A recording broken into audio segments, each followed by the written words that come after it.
soit votre âge, votre milieu d'origine et même vos goûts musicaux, je suis prête à parier que vous reconnaîtrez tous cette musique rien qu'en écoutant ces 5 secondes d'extrait. Allumer le feu, c'est l'un des nombreux hits de Johnny Hallyday, un parmi tant d'autres tellement nombreux que je ne peux pas les énumérer.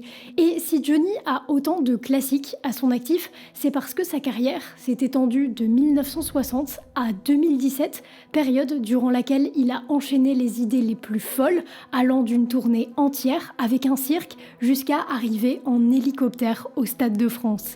Et énormément de chanteurs français ont fait des choses remarquables et ont marqué l'histoire, de Charles Aznavour à Jean-Jacques Goldman et j'en passe. Mais Johnny, ça reste un cas à part.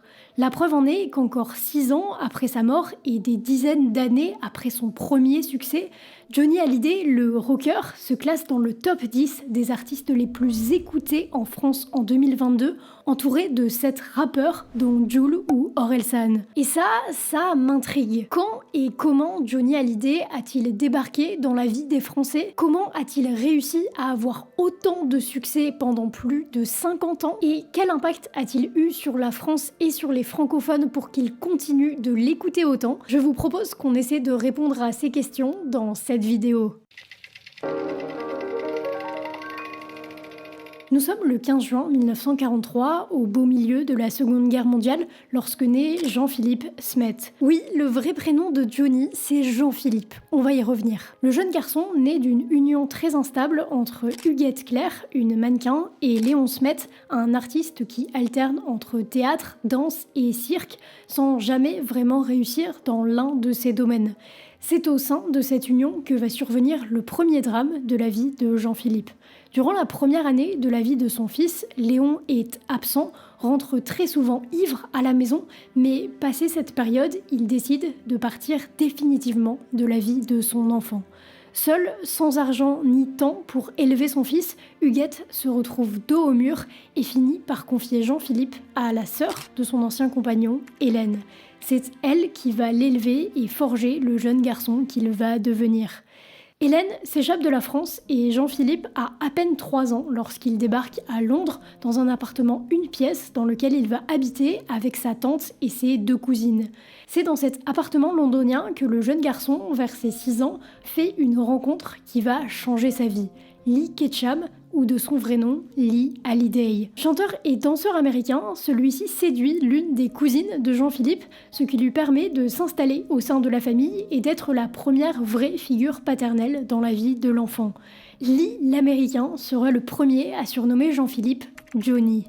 Mais l'apparente stabilité à Londres ne dure pas très longtemps puisque la petite famille recomposée repart très vite sur les routes d'Europe pour accompagner les Hallydays, le trio de danse formé par les 2 cousines et Lee Hallyday. Pendant ce temps, Hélène a une priorité concernant sa famille et surtout concernant Jean-Philippe. Elle veut faire de lui aussi un artiste. Et au lieu d'essayer de l'envoyer à l'école dans les différents endroits où il voyage, Hélène fait tout pour l'éduquer artistiquement. Le violon, la danse, le théâtre, tout y passe pour Johnny qui grandit dans les coulisses des spectacles et sur les planches pour ses propres répétitions. C'est 2 jours avant ses 12 ans qu'il monte pour la première fois sur une vraie scène avec du public pour faire la première partie des Hallydays. On est en 1956, Jean-Philippe et sa famille finissent leur tournée et retournent à Paris pour se poser un peu. Et si ça semble bien mérité pour un garçon de 12 ans, Jean-Philippe va en fait très mal le vivre. Il est rejeté par les autres et cette nouvelle vie d'appartement, plus calme et beaucoup moins trépidante, ne lui correspond pas du tout. Bref, ça ne va pas, mais c'est dans cette période de transition qu'il va découvrir l'élément qui va changer sa vie, Elvis Presley. Johnny rentre dans un cinéma dans lequel est projeté un film, Amour frénétique, dans lequel joue Elvis Presley.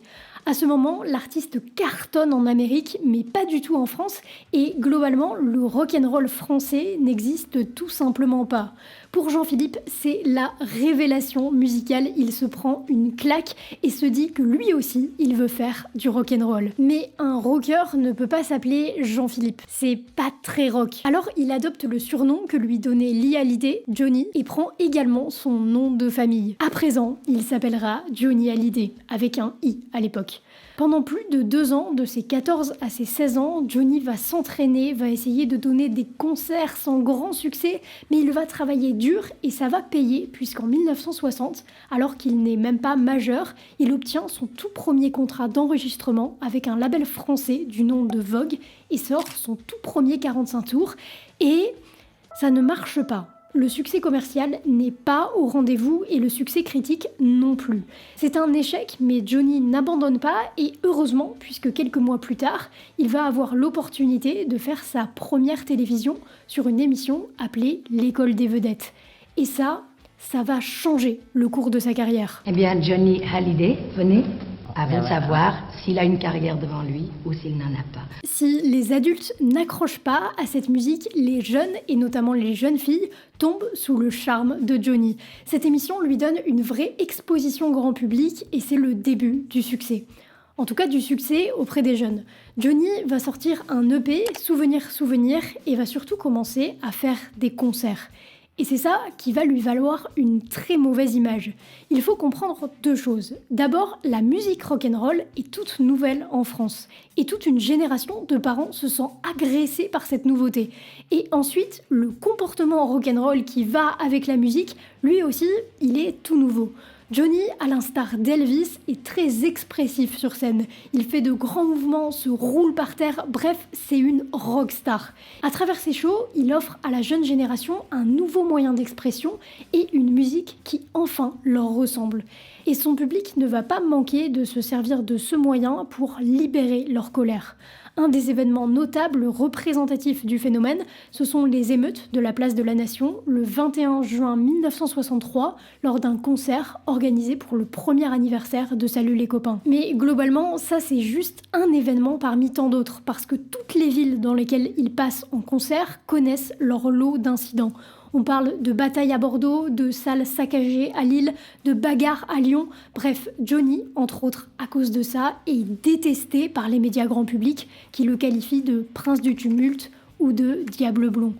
Mais il est adoré d'une grande majorité des jeunes et c'est ça le plus important. Johnny vient de réussir à amener le rock'n'roll en France. Mais maintenant, il va falloir durer en tant qu'artiste et ça ne va pas être une mince affaire.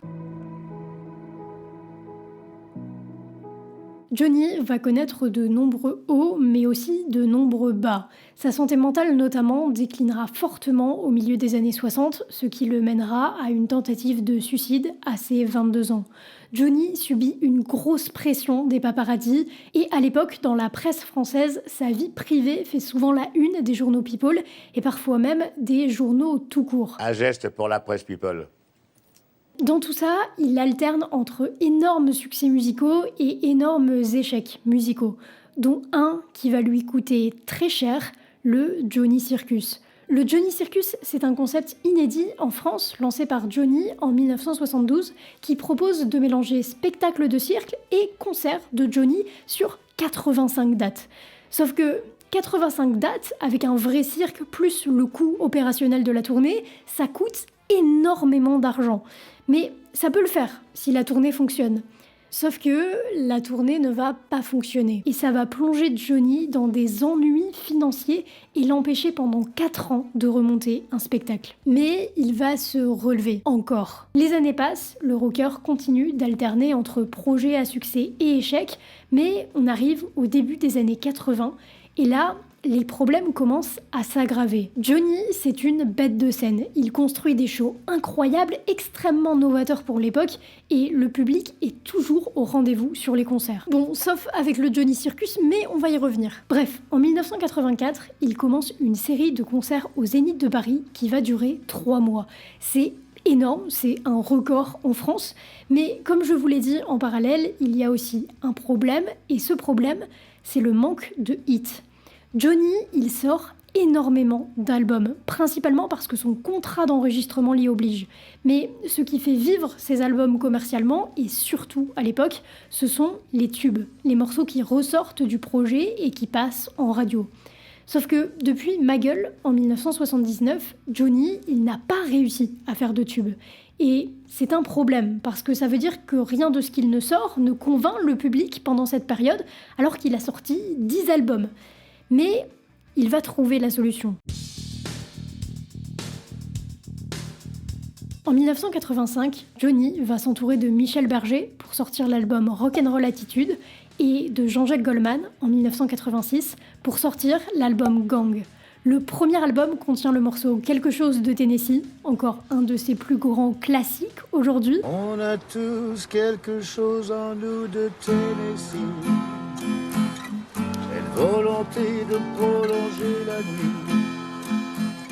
Et le second va voir naître Laura, L'envie et Je te promets. Je te promets le sel au baiser de ma bouche.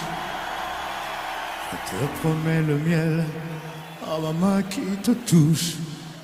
Je te promets le ciel au-dessus de ta couche. Des fleurs et des dentelles pour que tes nuits soient douces.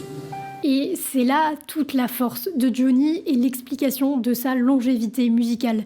Elle tient autant dans le Johnny Circus que dans Rock'n'Roll Attitude.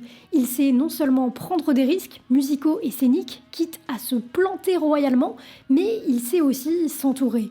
Dans sa carrière, Johnny sortira 51 albums studio, c'est énorme, et tous ces albums peuvent être découpés en petites périodes durant lesquelles il a eu des entourages musicaux complètement différents. Ainsi, il arrive en permanence à se renouveler et à anticiper aussi les tendances et les changements musicaux dus aux périodes, aux époques qui défilent, et c'est ça qui lui a permis de séduire encore et encore le public, son ancien public, ses fans fidèles, mais aussi de nouvelles personnes. Et c'est ainsi que musicalement, il va réussir à sortir des tubes pendant 50 ans. Johnny va continuer encore et encore d'enchaîner notamment les shows gigantesques, un des exemples les plus célèbres de ça étant son concert de 1993 au Parc des Princes, organisé pour fêter ses 50 ans, durant lesquels il est entré dans le stade par la foule. C'est-à-dire qu'il est arrivé par derrière le stade, dans la fosse, et il a traversé la foule du bout du stade jusqu'à la scène. La foule, ça représentait toute la fosse, donc environ 40 000 fans qui se pressaient pour approcher leur idole. Ça aurait pu très mal finir, mais c'est devenu mythique. Johnny essaiera d'arrêter la scène. À ses 66 ans, il fera ce qui était censé être sa dernière tournée, le Tour 66, mais il réalisera dans la douleur que la scène, ses fans et le show, c'est tout ce qu'il a et tout ce qu'il a envie de faire. Alors, il continuera de tourner encore et encore, jusqu'à ce qu'un jour... Johnny Hallyday est mort cette nuit à 2h34 du matin. C'est toute la France qui est sous le choc. Nous sommes le 5 décembre 2017 et la France se réveille pour la toute première fois sans Johnny Hallyday. La France entière va lui rendre hommage et ça va être un deuil national. Ce sera partout dans les médias, des milliers et des milliers de personnes vont se rendre sur les Champs-Élysées pour lui rendre hommage. Une cérémonie publique sera organisée qui sera un des événements les plus marquants de la fin de l'année 2017. Emmanuel Macron donnera un discours, des dizaines de célébrités vont lui rendre hommage, de Patrick Bruel à Michel Drucker. Ces musiques sont diffusées au match du PSG, tous les secteurs de la France rendent hommage à la légende, à l'icône française. Une partie de la France et du rock français s'en est allée ce 5 décembre 2017. Cet hommage sera l'un des plus grands que la France rendra depuis des années et il ne suffit pas d'être un simple chanteur pour avoir le droit à ce genre d'hommage. Même 60 ans de carrière ne suffisent pas vraiment à justifier la taille et l'ampleur qu'a pris le deuil de Johnny en France. Et pour cause, Johnny, c'était beaucoup plus qu'un simple chanteur. Il est entré dans le cœur des Français grâce à sa personnalité, Johnny n'étant juste qu'un personnage protégeant Jean-Philippe Smet, et Jean-Philippe Smet a des blessures qu'il partage avec énormément de Français et d'êtres humains en général. La solitude, l'exclusion, la marginalité, la soif d'amour et notamment d'amour parental. S'il était trop pudique pour en parler en interview, il laissait ses paroliers retranscrire ses émotions dans ses textes et laissait sa voix décrire le plus justement possible les sentiments ressentis par un grand nombre de personnes, y compris lui-même. Mais plus important encore, Johnny a su unir. Unir les générations, rassemblant des foules entières composées de personnes allant de 7 à 97 ans, et unir les êtres humains, tout simplement. Je serais tenté de dire que Johnny, il a ce que les milieux politiques n'ont pas su faire. Lui, il a su rassembler. va être assis. Ça, c'est important. Nous rassembler. Et quand je regarde ça, je me dis qu'aujourd'hui, dans une France et dans un monde de plus en plus fracturé, on aurait bien besoin que Johnny soit là. Je vous remercie de m'avoir écouté, c'était Lovie, je vous dis à la semaine prochaine, prenez soin de vous. Vous savez, dans ma carrière, c'est longue déjà. J'ai vu partir beaucoup de copains. Lui, c'était spécial. Je vous demande pardon. Tu aurais pu vivre encore un peu, Johnny. Oui, je sais que nous nous reverrons un jour ou l'autre. Salut mon pote.